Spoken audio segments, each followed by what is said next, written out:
Komisi Pemberantasan Korupsi melantik 6 pejabat pimpinan tinggi Pratama di Gedung Juang KPK. Kita ke informasi lain, pemirsa. Komisi Pemberantasan Korupsi melantik mantan juru bicara KPK Tessa Mahardika Sugiarto yang dilantik sebagai Direktur Penyelidikan. Selain Tessa, terdapat 5 pejabat lainnya yang turut dilantik sebagai pejabat pimpinan tinggi Pratama.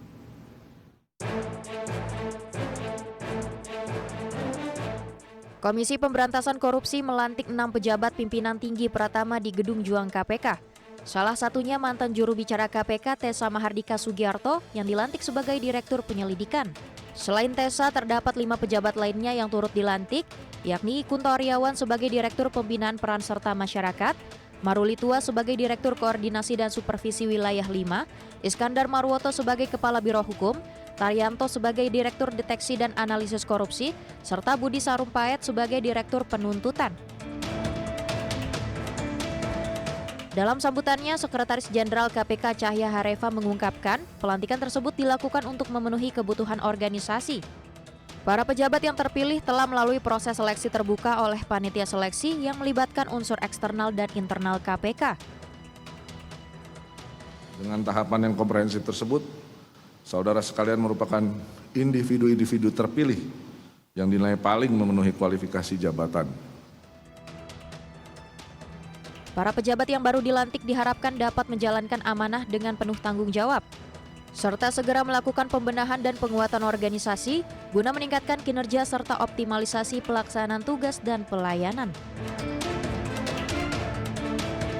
Jakarta, Tim Liputan IDX Channel.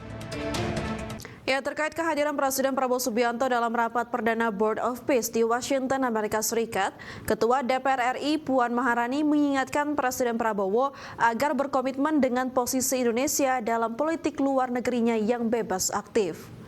Puan berharap kehadiran Presiden Prabowo Subianto dalam rapat perdana BOP bisa menyuarakan terkait dukungan Indonesia terhadap kemerdekaan Palestina.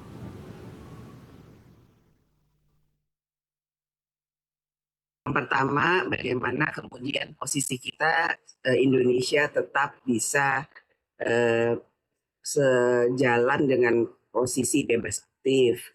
Kemudian tentu saja kehadiran Presiden di situ untuk tetap mendukung kemerdekaan Palestina. Bagaimana dan seperti apa, saya rasa Presiden sudah memiliki visi, kan sudah jelas posisi kita, dan Presiden juga sudah menyatakan Indonesia tetap dalam posisi politik bebas aktif, namun tetap mendukung kemerdekaan Palestina. Masih bersama kami pemirsa, kita beralih ke informasi mancanegara.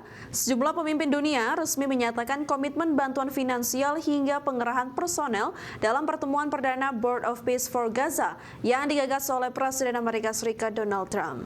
Inisiatif ini bertujuan untuk mempercepat proses rekonstruksi wilayah serta menjaga stabilitas keamanan di Gaza melalui dukungan dana dan pasukan internasional. Dalam forum yang berlangsung di Washington, Amerika Serikat berkomitmen menyumbangkan $10 miliar untuk mendukung perdamaian perbatasan di wilayah Gaza.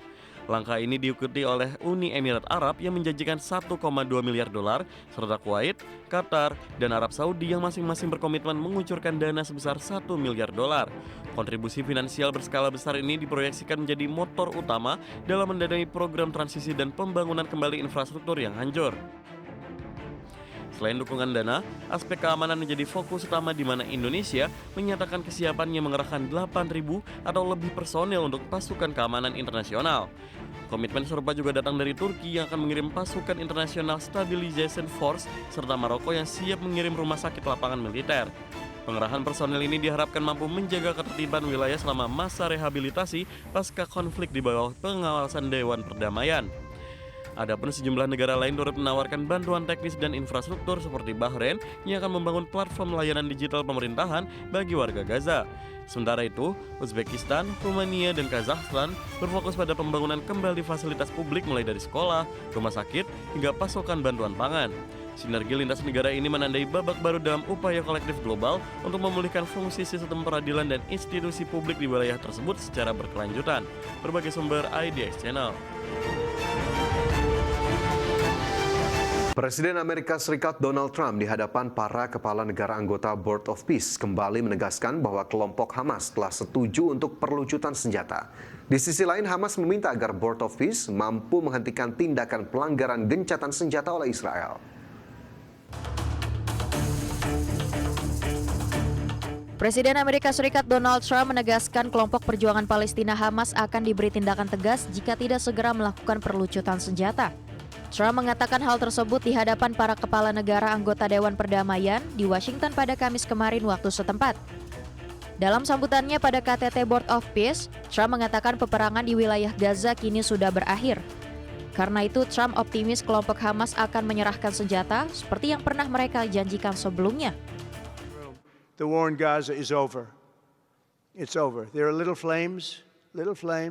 Hamas has been, I think they're going to give up their weapons, which is what they promised. If they don't, it'll be, they'll be harshly met, very harshly met. They don't want that. All this stuff like they don't mind dying. They told me that's not true.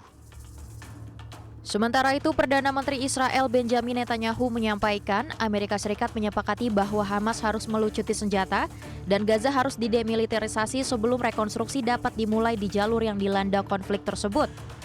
Di sisi lain, kelompok Hamas pada Selasa lalu menyerukan kepada Board of Peace agar melakukan intervensi dan menghentikan apa yang disebut kelompok itu sebagai pelanggaran berkelanjutan oleh Israel terhadap perjanjian gencatan senjata di jalur Gaza. Hamas juga memperingatkan bahwa Israel kemungkinan memanfaatkan pertemuan Board of Peace untuk melanjutkan kampanye militernya. Berbagai sumber IDX Channel. Kembali bersama kami, pemirsa. Bank Indonesia mencatat pertumbuhan kredit melaju di awal tahun 2026 dengan jenis kredit investasi mencetak pertumbuhan paling kencang. Ya, BI menilai perkembangan positif kredit tersebut didukung oleh peningkatan aktivitas ekonomi, pelonggaran kebijakan moneter dan makroprudensial BI, serta realisasi berbagai program prioritas pemerintah.